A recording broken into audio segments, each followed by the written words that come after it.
2011 October 18 Beena baby എന്ന പെൺകുട്ടിയുടെ ആത്മഹത്യ ഒരു കുടുംബത്തിന്റെ മുഴുവൻ പ്രതീക്ഷകളെയുമാണ് തകർത്തത്. മുംബൈയിലെ ഏഷ്യൻ ഹാർട്ട് ഇൻസ്റ്റിറ്റ്യൂട്ടിലെ നഴ്സായിരുന്ന ബീനയ്ക്കുമേൽ അടിസ്ഥാനരഹിതമായ കുറ്റങ്ങളാണ് മാനേജ്മെന്റ് ആരോപിച്ചിരുന്നത്. ആരോപണവിധേയായ ബീനയ്ക്ക് അത്രനാളും ആ സ്ഥാപനത്തിൽ നിന്നുണ്ടായ ജോലി സമ്മർദ്ദവും മനുഷ്യത്വരഹിതമായ സമീപനവും നേരിടാനാവാതെ ജീവിതത്തിൽ നിന്ന് സ്വയം പിന്മാറുകയായിരുന്നു. ഏതൊരു കലാപത്തിനും മുൻപുള്ള ബലി പോലെ സ്വയം ഏറ്റെടുത്ത വിധി ഈ കുടുംബത്തെ തീരാ സങ്കടത്തിലാക്കിയപ്പോൾ ആരുമറിയാതെ സങ്കടങ്ങളുടെയും ദുരിതത്തിന്റെയും ആഴങ്ങളിൽ നിന്ന് അസംഘടിതരായ ഒരു പറ്റം മനുഷ്യർ ഉണരുകയായിരുന്നു. ഞങ്ങൾക്ക് പോകാനുള്ള മുതൽ പോയി. ഇനിയിപ്പോൾ ഇങ്ങനെ ഓരോരുത്തരുടെ മുമ്പിൽ പരസ്യം ചെയ്തിട്ട് ഞങ്ങൾക്ക് കിട്ടാൻ പോകുന്നില്ലല്ലോ. ഇനിയെങ്കിലും ഈ ലോകത്ത് ഒരു കൊച്ചിന് ഇങ്ങനെ ഇത് വരരുതെന്ന് മാത്രം ഒരു അപേക്ഷയുള്ളൂ. ഒരു കുടുംബത്തിന് ഗതി ഉണ്ടാവരുത്. ആരെന്തു വാഗ്ദാനം ചെയ്താലും ഞങ്ങളുടെ മുതൽ തിരിച്ചു കിട്ടൂല. ഞങ്ങൾക്ക് പണം കൊണ്ട് ഒരിക്കലും മക്കളെ കിട്ടൂലല്ലോ.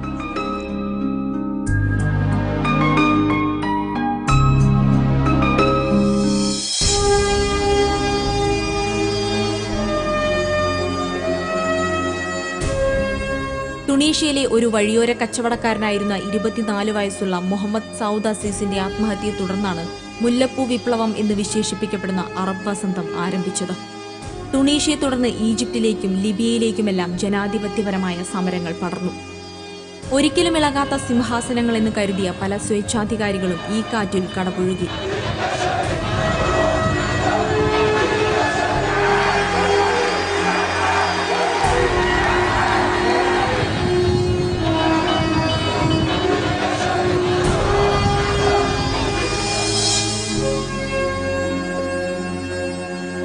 വാൻകൂവറിൽ നിന്ന് പ്രസിദ്ധീകരിക്കുന്ന ആസ്ബറ്റേഴ്സ് എന്ന ഉപഭോക്തൃ വിരുദ്ധ പരിസ്ഥിതി മാസികയുടെ വെബ്സൈറ്റിലാണ് വാൾ സ്ട്രീറ്റ് കൈയടക്കൽ സമരത്തിനുള്ള ആദ്യ ആഹ്വാനമുണ്ടാകുന്നത്. ജൂലൈ 13 ഇത്. സെപ്റ്റംബർ 17 20,000 പേർ വാൾ സ്ട്രീറ്റിൽ ഒത്തുചേർന്ന് 2 മാസം അവിടെ കുടിപാർക്കണമെന്നായിരുന്നു ആഹ്വാനം. സൈബർ സ്പേസിലൂടെ കത്തിപ്പിടിച്ച ഈ തീപ്പൊരി സെപ്റ്റംബർ 17 200ഓളം യുവാക്കളെ ലോവർ മാൻഹാട്ടനിലെ സുക്കോറ്റി പാർക്കിൽ ഒന്നിച്ചു ചേർത്തു. ടെന്റുകളും സ്ലീപ്പിംഗ് ബാഗുകളും മൊബൈൽ കിച്ചണുകളുമായിട്ടാണ് ഇവർ എത്തിയത്. എന്നാൽ ഈ സമരം ലോകത്തിനു മുൻപിൽ അപ്രതിരോധ്യമായ രാഷ്ട്രീയ ബോധത്തിന്റെ പ്രതീകമായി മാറി.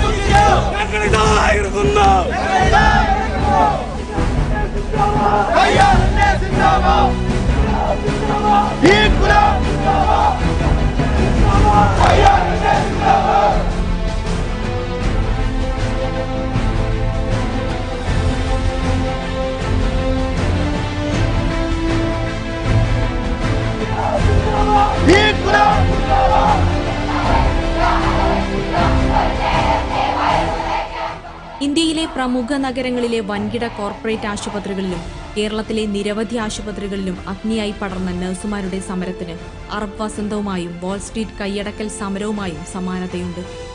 ഈ സമരങ്ങളെല്ലാം തന്നെ അടിച്ചമർത്തപ്പെട്ടവരുടെ സമര പ്രഖ്യാപനമായി മാറുന്നു.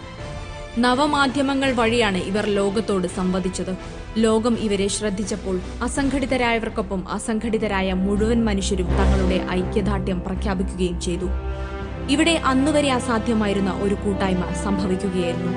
രാഷ്ട്രീയ പ്രസ്ഥാനങ്ങളുടെ കടിഞ്ഞാണിനെ ഭേദിച്ചുകൊണ്ട് ഒരു കൂട്ടം മനുഷ്യർ തങ്ങളുടെ അവകാശങ്ങൾക്കായി മുന്നിട്ടിറങ്ങുന്ന കാഴ്ച മലയാളികൾ ഇതുവരെ കണ്ട സമരങ്ങളിൽ നിന്ന് വ്യത്യസ്തമായി. അതും ഭൂരിപക്ഷം വരുന്ന സ്ത്രീകളുടെ മുൻകൈയിൽ നടക്കുന്ന സമരം.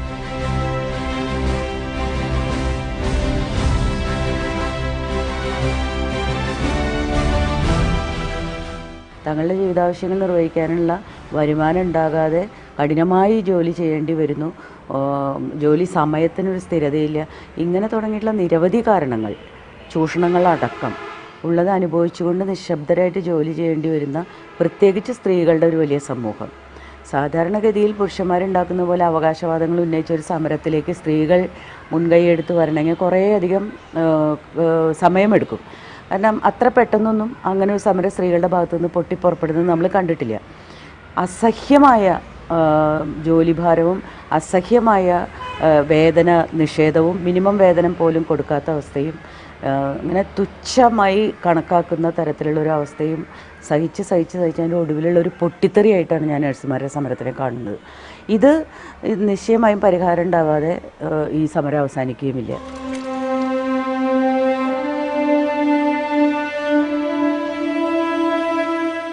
കേരളത്തിലെ ദരിദ്ര കുടുംബങ്ങളിൽ നിന്നുള്ളവരാണ് ജോലി സാധ്യത പരിഗണിച്ച് സ്വത്തുക്കൾ പോലും വിറ്റ് നഴ്സിംഗ് പഠനം പൂർത്തിയാക്കി ചുരുങ്ങിയ വേതനത്തിൽ ജോലിക്ക് കയറുന്നത്.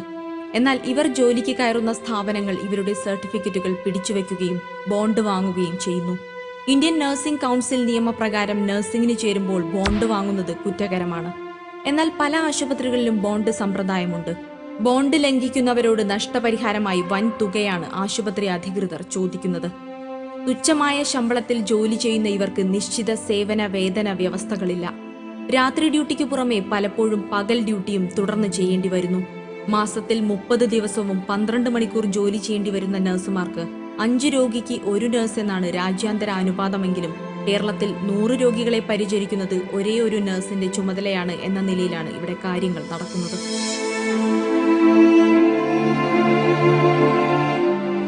യഥാർത്ഥത്തിൽ യുണൈറ്റഡ് നഴ്സസ് അസോസിയേഷൻ രൂപപ്പെടാനുണ്ടായ കാരണം തന്നെ ബോംബെയിൽ വെച്ച് ബീന ബേബിയുടെ മരണത്തെ തുടർന്ന് അത് നാളെ ഞങ്ങൾക്ക് ഓരോരുത്തർക്കും സംഭവിക്കാൻ പോകുന്ന ദുരന്തമാണെന്ന് മനസ്സിലാക്കിക്കൊണ്ടാണ് കേരളത്തിലെ നഴ്സുമാർ യുണൈറ്റഡ് നഴ്സസ് അസോസിയേഷൻ്റെ കീഴിൽ അണിനിരക്കാനുണ്ടായ പ്രധാനപ്പെട്ട കാര്യം.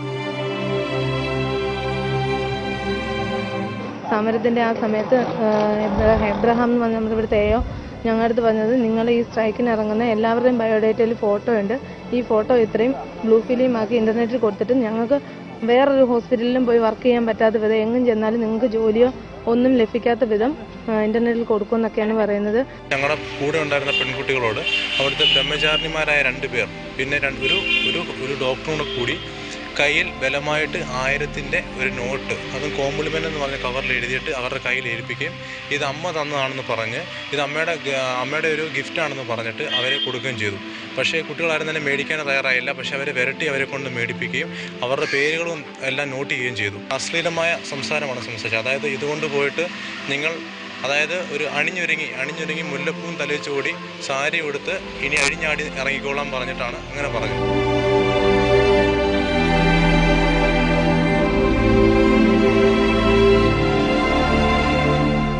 സ്വകാര്യ മേഖലയിൽ ജോലി ചെയ്യുന്ന നഴ്സുമാരുടെ സേവന വേതന വ്യവസ്ഥകൾ മെച്ചപ്പെടുത്തുകയും ഏകീകരിക്കുകയും ചെയ്യുക, സുരക്ഷിതത്വം ഉറപ്പുവരുത്തുക, വിദ്യാഭ്യാസ വായ്പയുടെ പലിശ എഴുതി തള്ളുക, തിരിച്ചടവ് കാലാവധി ദീർഘിപ്പിക്കുക, മെയിൽ നഴ്സുമാരുടെ സേവനം നിർബന്ധമാക്കുക, ജോലിഭാരം ലഘൂകരിക്കുക, ജോലി സമയം നിജപ്പെടുത്തുക, മാന്യമായ ശമ്പളം അനുവദിക്കുക, രോഗപ്രതിരോധ വാക്സിനേഷനും ചികിത്സകളും നഴ്സുമാർക്ക് നൽകുക തുടങ്ങിയ ആവശ്യങ്ങൾ ഉന്നയിച്ചുകൊണ്ട് കേരളത്തിലെ വിവിധ ആശുപത്രികളിൽ ജോലി നോക്കുന്ന നഴ്സുമാരുടെ രക്ഷകർത്താക്കൾ ഒരിക്കൽ പത്രസമ്മേളനം വരെ നടത്തി. ഒന്നാലോചിക്കുക, അസംഘടിതരായവർക്ക് വേണ്ടി സ്വന്തം മക്കളുടെ ദയനീയമായ അവസ്ഥ കണ്ട് അച്ഛനമ്മമാർ ഒന്നുചേർന്ന് രാഷ്ട്രീയക്കാർക്ക് നിവേദനം നൽകുക. എന്നാൽ നമ്മുടെ രാഷ്ട്രീയ പ്രസ്ഥാനങ്ങൾ ഇവരെ തീർത്തും അവഗണിച്ചു. മതസ്ഥാപനങ്ങളുമായി അവിശുദ്ധ ബന്ധമുള്ള രാഷ്ട്രീയ പ്രസ്ഥാനങ്ങൾക്കെല്ലാം തന്നെ നഴ്സുമാർക്കു നേരെ നടക്കുന്ന ചൂഷണം കണ്ടില്ലെന്ന് നടിക്കുവാനായിരുന്നു ഇഷ്ടം. ഈ അവഗണനയും അസഹനീയമായ അടിച്ചമർത്തലുമാണ് ഈ പൊട്ടിത്തെറിയിൽ അവസാനിച്ചത്. ഇത് വ്യവസ്ഥാപിത രാഷ്ട്രീയ പ്രസ്ഥാനങ്ങൾ ഇന്നുവരെ അഭിസംബോധന ചെയ്യാൻ മടിച്ച മറ്റൊരു വിഭാഗം സ്വയം ഐക്യപ്പെടുന്നതിന്റെ സൂചന കൂടിയാണ്.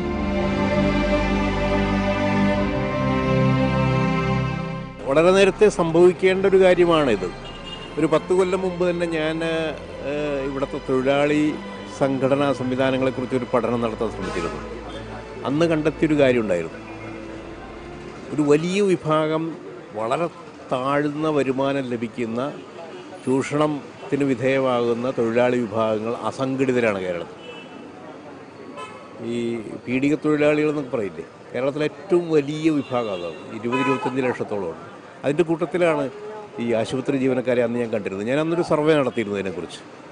എന്നിട്ടൊരു റിപ്പോർട്ടും പ്രസിദ്ധീകരിച്ചിരുന്നു. ഞാനന്ന് പ്രസിദ്ധീകരിച്ചിരുന്ന സമീക്ഷ എന്ന മാസികയിൽ വിശദമായൊരു റിപ്പോർട്ടുണ്ട്.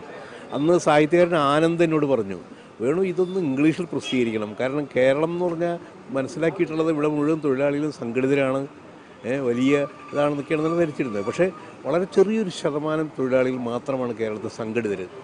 കാരണം താരതമ്യേന മെച്ചപ്പെട്ട വരുമാനമുള്ള സർക്കാർ ജീവനക്കാർ, അധ്യാപകർ തുടങ്ങിയുള്ള വിഭാഗങ്ങൾ, പിന്നെ കുറച്ച് വ്യവസ്ഥാപിത വ്യവസായങ്ങളുടെ തൊഴിലാളികൾ, ഇങ്ങനെയുള്ളവർ മാത്രമാണ് ഇവിടെ സംഘടിതർ.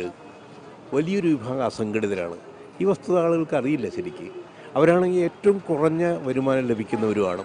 അതിൽപ്പെട്ടവരാണ് നഴ്സുമാർ. പക്ഷേ ഇവർ അസംഘടിതരാണെന്ന് വെച്ചാൽ രാഷ്ട്രീയ പാർട്ടികൾ വലിയ ട്രേഡ് യൂണിയനുകൾ ഇവരെ സംഘടിപ്പിക്കാൻ ശ്രമിക്കാറില്ല. അതാണ് യാഥാർത്ഥ്യം. കാരണം അവരുടെ കയ്യിൽ നിന്ന് വരുമാനം കിട്ടാനില്ല. ഇതുകൊണ്ട് തന്നെ അങ്ങനെ അസംഘടിതരായി കിടന്നിരുന്നൊരു വിഭാഗമാണ് ഇപ്പോൾ സംഘടിതരായി മുന്നോട്ട് വരികയും മറ്റ് ചില സംസ്ഥാനങ്ങളിലെ ആളുടെ മാതൃക കാട്ടിയതവർ. അതിൻ്റെ തുടർച്ചയാണ് ഇപ്പോൾ ഇവിടെ വരുന്നത്. അവിടെയൊക്കെ മലയാളികൾ തന്നെയാണ്. ഡൽഹിയിലും ബോംബെയിലും ഒക്കെ തന്നെ ചെറിയ ചെറിയ മേഖലകളിൽ സംഘടിതരായി നഴ്സുമാർ മുന്നോട്ട് വരിക, അതിൻ്റെ വിജയം ഉണ്ടാവുകയും ചെയ്തതിൻ്റെ വലിയ തുടർച്ചയാണത്. വളരെ നേരത്തെ നടക്കേണ്ടിയിരുന്നൊരു കാര്യമാണ്. ഇനിയും അത് ഇപ്പോഴും പ്രശ്നങ്ങൾ പരിഹരിച്ചിട്ടില്ല. പക്ഷേ ഈ സമരം ഏതായാലും പടർന്നു പിടിക്കുകയും വ്യാപകമാവുകയും ചെയ്യുമെന്ന് പ്രതീക്ഷിക്കുന്നു. ഇത് ഇനിയും സംഘടിതരായിട്ടില്ലാത്ത ഒട്ടേറെ മറ്റു മേഖലകളുണ്ട്. അവിടേക്ക് കൂടി ഇത് വ്യാപിക്കേണ്ടതാണ്. അപ്പോൾ മാത്രമേ ഈ പ്രശ്നം പരിഹരിക്കുകയുള്ളൂ.